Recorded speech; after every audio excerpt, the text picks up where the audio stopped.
ओम शांति। आज की तारीख है 25 जनवरी 2022। बाप दादा के महावाक्य हैं, मीठे बच्चे, यह तुम्हारी वानप्रस्थ अवस्था है, इसलिए एक बाप को याद करना है, निर्वाण धाम में चलने की तैयारी करनी है।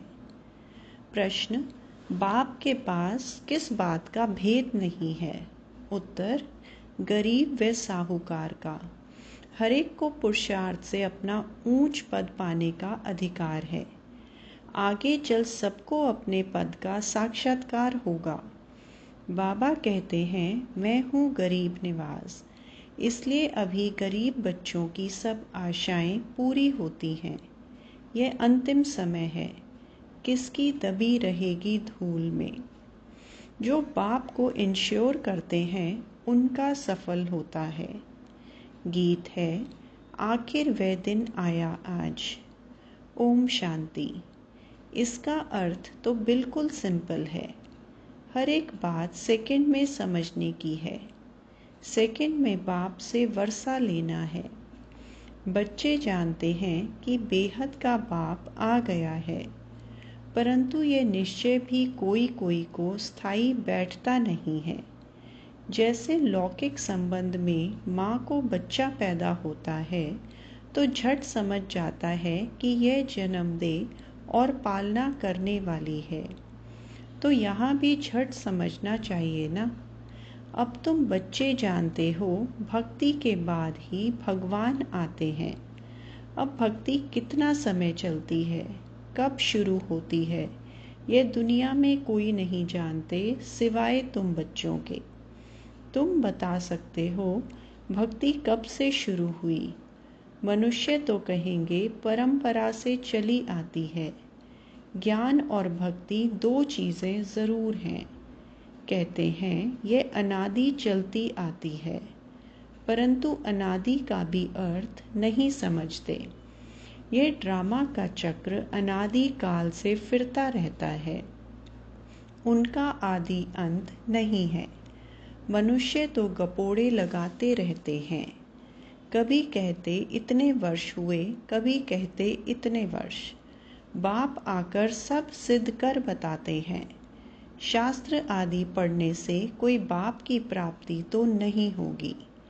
बाप की प्राप्ति तो सेकंड में होती है। सेकंड में जीवन मुक्ति। यह भी किसको पता नहीं कि बाप कब आते हैं। कल्प की आयु लंबी कर दी है। अब बाप तो जानते हैं और बच्चे भी सब कुछ जानते हैं, परंतु वंडर यह है जो 10-20 वर्ष में भी कोई को पूरा निश्चय नहीं होता है।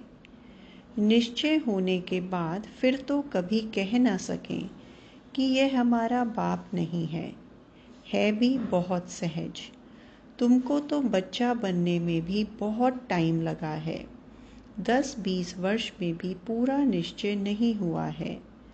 अब तुम किसको परिचय देते हो तो सेकंड में निश्चय हो जाता है। जनक की बात भी पिछाड़ी की है, क्योंकि दिन प्रतिदिन बहुत सहज होता जाता है।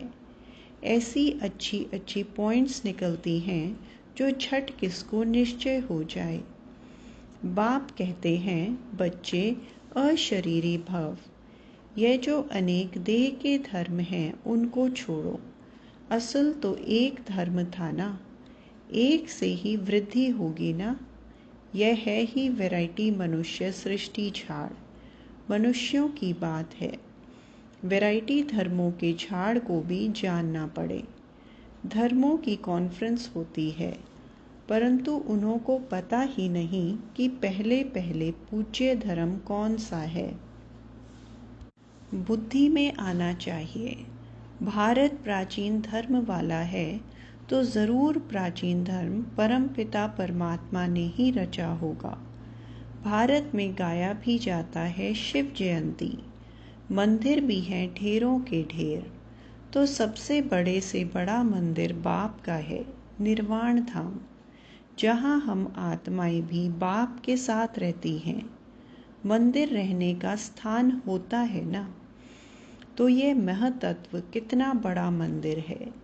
तुम्हारी बुद्धि में आना चाहिए कि ब्रह्म तत्व जो सबसे ऊंचे से ऊंचा मंदिर है, हम सब वहाँ के रहने वाले हैं।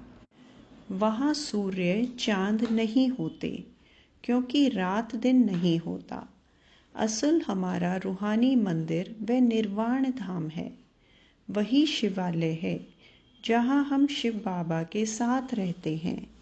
शिव बाबा कहते हैं, मैं उस शिवालय का रहने वाला हूँ। वह है बेहद का शिवालय। तुम शिव के बच्चे भी वहाँ रहते हो। वह है इनकॉर्पोरियल शिवालय। फिर कॉर्पोरियल में आते हैं तो यहाँ रहने का स्थान बनेगा। अभी शिव बाबा यहाँ हैं, इस शरीर में बैठा हुआ है। यह है चैतन्य शिवालय, जिससे तुम बातचीत कर सकते हो। वह निर्वाण धाम भी शिव बाबा का शिवालय है, जहाँ हम आत्माएं रहती हैं। वह घर सबको याद पड़ता है। वहाँ से हम आते हैं पाठ बजाने। सतो रजो तमो में, उसमें हर एक को आना ही है। यह बात दुनिया में किसकी बुद्धि में नहीं है। जो भी आत्माएं हैं, उन सबको अपना अपना अनादि पाठ मिला हुआ है, जिसकी न आदि है न अंत है। तुम बच्चे जानते हो, हम असल उस शिवालय के रहने वाले हैं। शिव बाबा जो स्वर्ग स्थापन करते हैं, उनको भी शिवालय कहा जाता है। शिव बाबा का स्थापन किया हुआ स्वर्ग, वहाँ भी बच्चे ही रहते हैं। उन्हों को ये राज्य भाग्य कैसे मिला? वह है सतयुग का आदि, अभी है कलयुग का अंत। जो सतयुग में देवी देवताओं को हेवन का मालिक किसने बनाया? यहाँ भी कितने अच्छे अच्छे खंड हैं। अमेरिका सबसे फर्स्ट क्लास खंड है, बहुत पैसे वाला और ताकत वाला भी है। इस समय सबसे हाईएस्ट है। बृहस्पति की दशा बैठी हुई है, परंतु उनके साथ साथ राहु की दशा भी बैठी हुई है। इस समय राहु की दशा तो सबके ऊपर बैठी हुई है। विनाश तो सबका होना है। भारत जो सबसे साहूकार था, अब भारत गरीब है। यह सब कुछ माया का भपका है। माया का फुल फोर्स है, इसलिए मनुष्य इनको स्वर्ग समझते हैं। अमेरिका में देखो क्या लगा पड़ा है। मनुष्य आकर्षित हो जाते हैं। बॉम्बे भी देखो कितना फैशनेबल हो गया है। आगे थोड़े ही ऐसा था। माया का पूरा पॉम्प है। कितने 8-10 मंजिल के महल बनाते हैं। स्वर्ग में थोड़े ही इतनी मंजिलें होती हैं। वहाँ डबल स्टोरी भी नहीं होती। यहाँ ही बनाते हैं, क्योंकि ज़मीन नहीं है। ज़मीन का बहुत भाव बढ़ गया है, तो मनुष्य समझते हैं यही स्वर्ग है। प्लान बनाते रहते हैं, परंतु कहते हैं नर चाहत कुछ और। मनुष्य कितनी चिंता में रहते हैं। मौत तो सबके लिए है। सबके गले में मौत की फांसी है। अभी तुम भी फांसी पर हो। तुम्हारी बुद्धि वहाँ नई दुनिया में लगी हुई है। अभी सबकी वानप्रस्थ अवस्था में जाने का समय है। इसलिए बाप कहते हैं, अब मुझे याद करो। मैं खुद तुमको डायरेक्शन देता हूँ कि तुम सबकी वानप्रस्थ अवस्था है। मैं सबको लेने लिए आया हूँ। मच्छरों सदृश तुम सबको जाना पड़ेगा। 84 जन्मों का चक्र पूरा हुआ। अब मुझे जीते जी याद करो। हम जीते जी स्वर्ग में जाने के लिए तैयार बैठे हैं, और कोई भी स्वर्ग में जाने के लिए तैयारी नहीं करते। अगर स्वर्ग जाने की खुशी हो तो फिर बीमारी में दवाई आदि भी न करें। तुम जानते हो वह स्वर्ग में तो जाते नहीं हैं। अब हम स्वीटेस्ट होम में जा रहे हैं। वह है गॉड फादर का होम अथवा रूहानी शिवालय। फिर सतयुग को जिस्मानी शिवालय कहा जाता है। उस स्वर्ग में जाने के लिए हम पुरुषार्थ कर रहे हैं। बाबा ने समझाया है, ब्रह्मा का दिन और ब्रह्मा की रात मशहूर है। जब रात पूरी होती है तो मैं आता हूँ। लक्ष्मी नारायण का दिन और रात नहीं कहेंगे। भल है वही, परंतु ब्रह्मा को दिन और रात का ज्ञान है। वहाँ लक्ष्मी नारायण को यह ज्ञान नहीं, इसलिए ब्रह्मा और ब्राह्मण ब्राह्मणियाँ समझते हैं कि शिव की रात्रि कब होती है। दुनिया तो इन बातों को नहीं जानती। शिव है निराकार, वे कैसे आए यह भी पूछना पड़े ना। शिव जयंती पर तुम बहुत सर्विस कर सकते हो। राजधानी स्थापन हो रही है। अभी बहुत छोटा झाड़ है और इस झाड़ को तूफान आते हैं और झाड़ों को इतने तूफान नहीं आते। उसमें तो एक के पिछाड़ी और सब आते जाते हैं। यहाँ तुम्हारा नया जन्म है। माया के तूफान भी सामने खड़े हैं और किसको तूफान का सामना नहीं करना पड़ता। यहाँ धर्म की स्थापना में माया के तूफान आते हैं। बहुत ऊंची मंजिल है। विश्व का बादशाह बनना कोई नई बात नहीं है। अनेक बार तुमने इस तूफान से पार होकर अपना राज्य भाग्य लिया है। जो जिस रीति पुरुषार्थ करता है उनका साक्षात्कार होता जाता है। जितना आगे चलेंगे तुमको साक्षात्कार होगा कि ये कौन सा पद पाएंगे। मालूम तो पड़ता है ना कि ये कैसा पुरुषार्थ करता है। गरीब अथवा साहूकार की बात नहीं है। गीत भी सुना कि आखिर वह दिन आया। गरीब निवास बाबा आया। बाबा कहते हैं, मुझे कोई साहूकारों को धन नहीं देना है। वे तो हैं ही साहूकार। उन्हों के लिए तो स्वर्ग यहाँ है।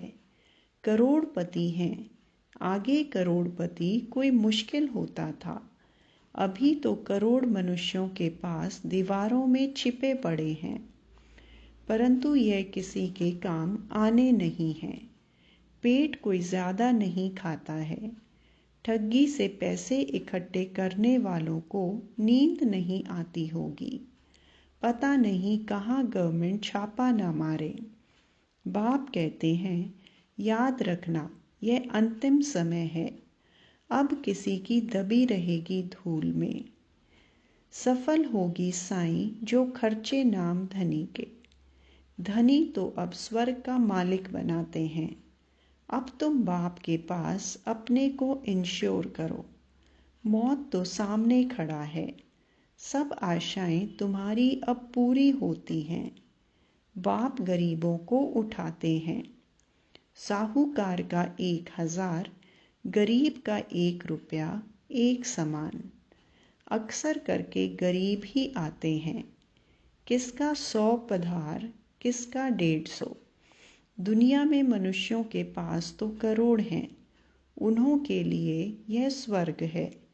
वे कभी नहीं आएंगे। न बाबा को दरकार है। बाबा कहेंगे तुम भल अपना मकान आदि बनाओ, सेंटर खोलो, हम पैसा क्या करेंगे। सन्यासी लोग तो बहुत फ्लैट आदि बनाते हैं। उनके पास बहुत मिल्कियत रहती है। ये रथ भी अनुभवी है।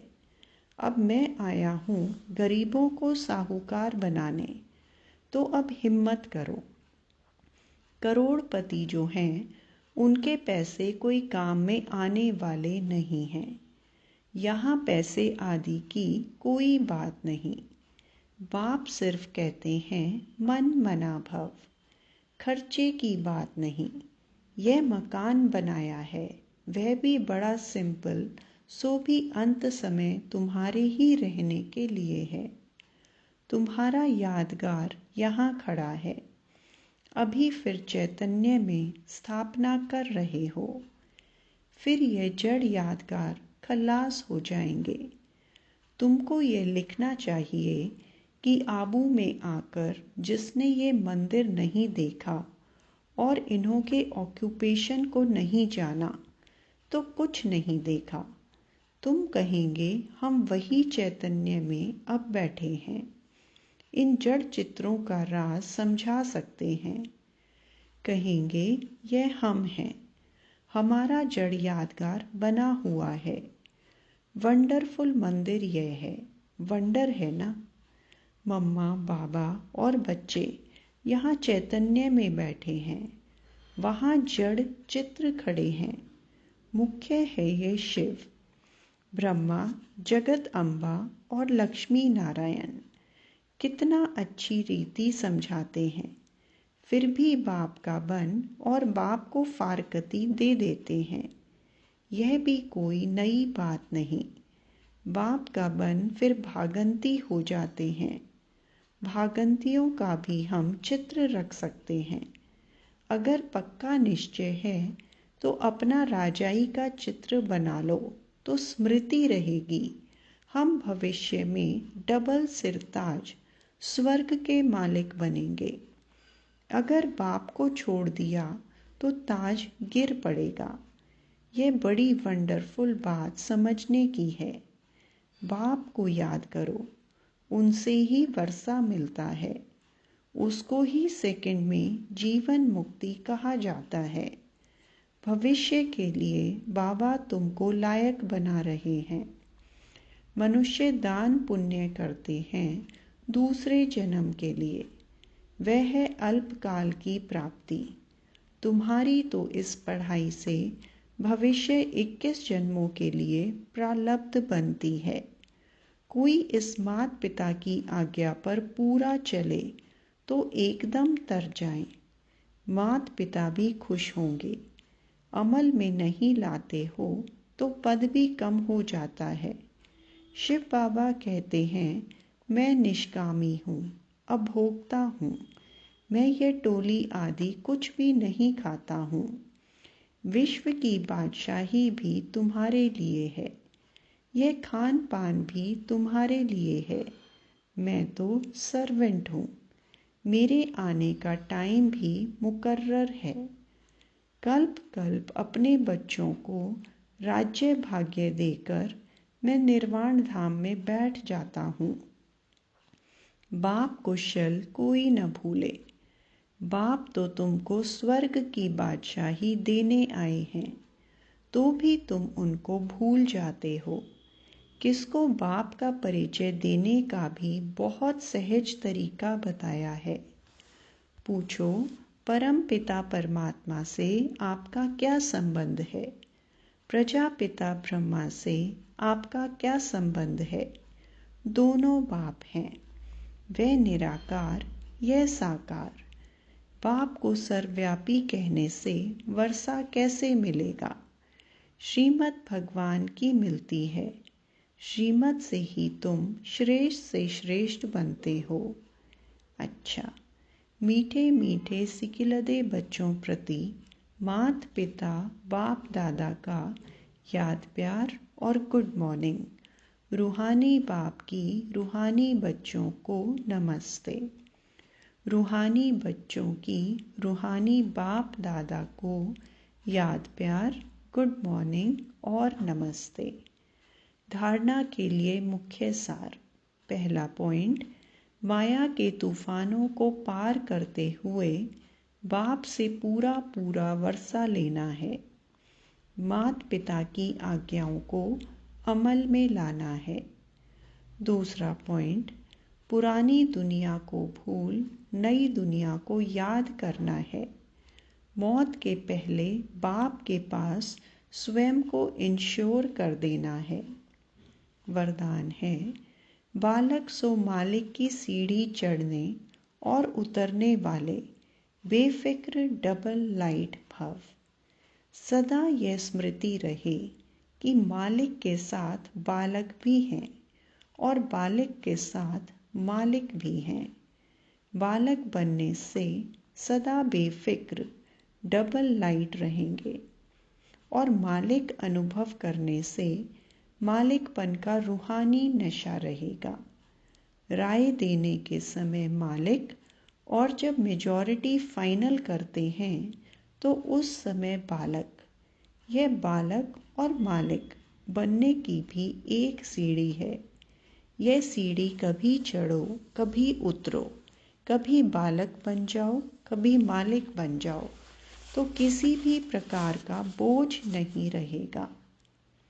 स्लोगन: जो पुरुष अर्थात आत्मा समझ रथ द्वारा कार्य कराते हैं वही सच्चे पुरुषार्थी हैं। अच्छा, ओम शांति।